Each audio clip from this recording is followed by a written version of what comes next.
United States Senator Ted Cruz on our KTSA Window World Newsmaker line. Senator, thanks for coming on with us. Good morning to you. Jack, good morning. Good to be with you.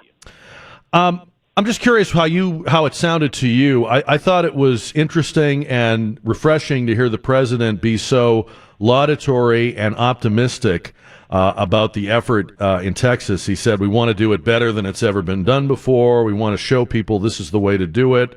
To me, that's what people in a moment like this need from a leader.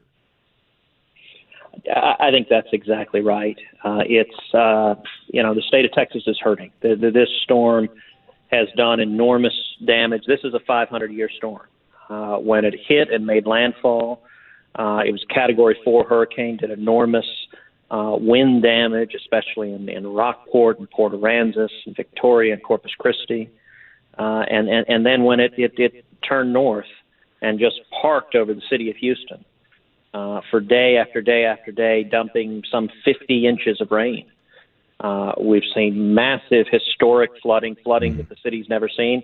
Right now, Beaumont and Port Arthur are getting hammered. Louisiana's getting hammered. And what we've seen throughout this is in the face of a catastrophic storm, we've seen Texans coming together. We've seen incredible heroes, police officers and firefighters and EMS and Coast Guardsmen and National Guardsmen and just ordinary Texans, hundreds upon hundreds of ordinary Texans, men and women, just answering the call, who had a private boat and said, I'm going to go rescue my friends and neighbors. And it's as difficult as this has been for our state to go through, it has at the same time been powerfully inspiring to see the heroism and unity amongst Texans. I have to say, Senator, too, because we reach this radio station reaches down to the coast, and we have a lot of listeners in coastal communities. Nobody wants to take anything away from Houston in terms of the need and the rebuilding going forward. But how do we make sure that the feds and the country understand about places like Rockport and Port Aransas and Beaumont? We need to make sure that this isn't just a Houston crisis, right?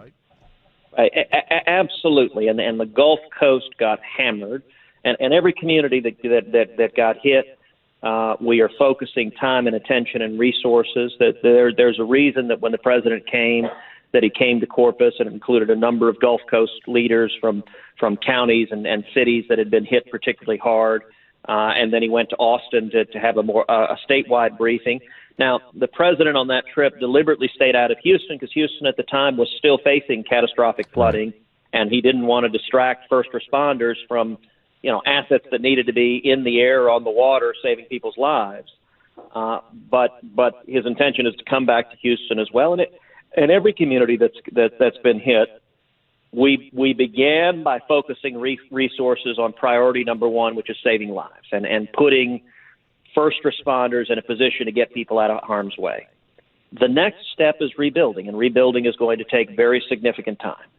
FEMA and the federal government is going to play a critical part in that, and I will say one of the things I'm very pleased about is right at the outset of this storm, when it was coming in, President Trump committed unequivocally to stand with Texas. I've spoken to him multiple times from the very beginning of this storm, and he said at the outset, he said, Ted, what does Texas need? You've got it. He convened a cabinet meeting by video conference early on in the storm and told every cabinet member, lean in. Whatever the state needs, we're going to provide it.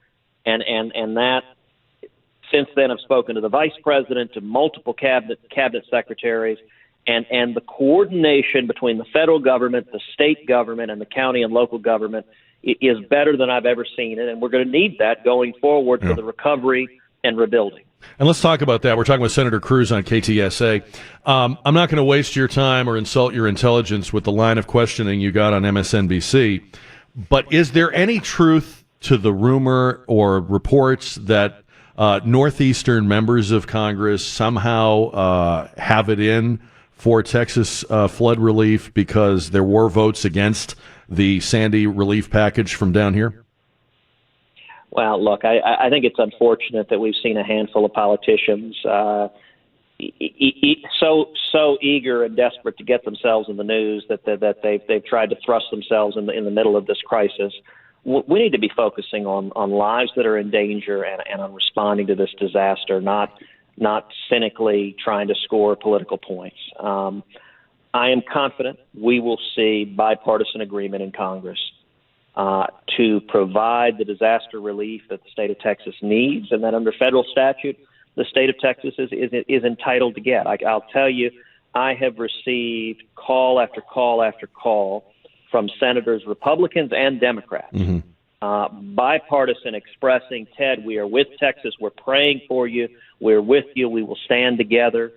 And I'm confident that's going to be the case. The sniping that has been raised over the vote on Hurricane Sandy, everyone agreed, including myself, that we needed to provide very significant relief for the victims of Hurricane Sandy. It's been a long-standing federal role to provide disaster relief.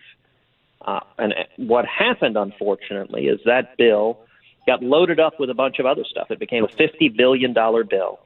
Only 30% of that spending was emergency spending. 70% of it was non-emergency. It included things like funding for fisheries in Alaska. Now, fisheries in Alaska may be wonderful things, but I'm pretty confident Hurricane Sandy didn't come anywhere near Alaska.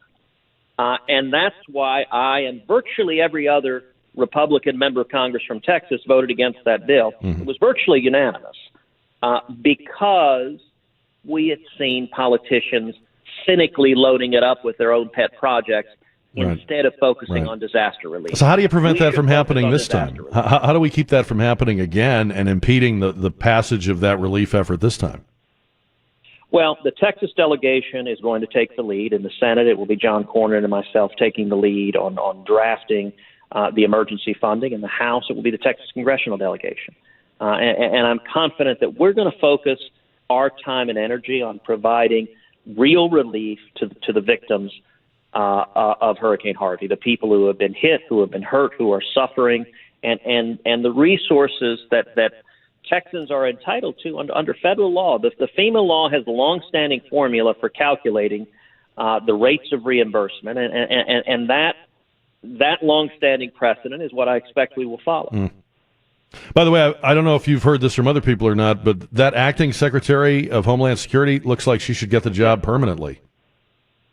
Well, she is doing an excellent job. She came down with the president, and so I spent the day yesterday at Corpus Christi, and then on Air Force One with her and the president, and then in Austin. I'll tell you, it was harrowing just getting there. I had, 2 days earlier, Governor Abbott and John Cornyn had gone down to Corpus, and I had hoped to join them. And they also went to Victoria and Rockport, and I couldn't get out of Houston. Houston, every road was flooded, and it was just, Houston's my hometown.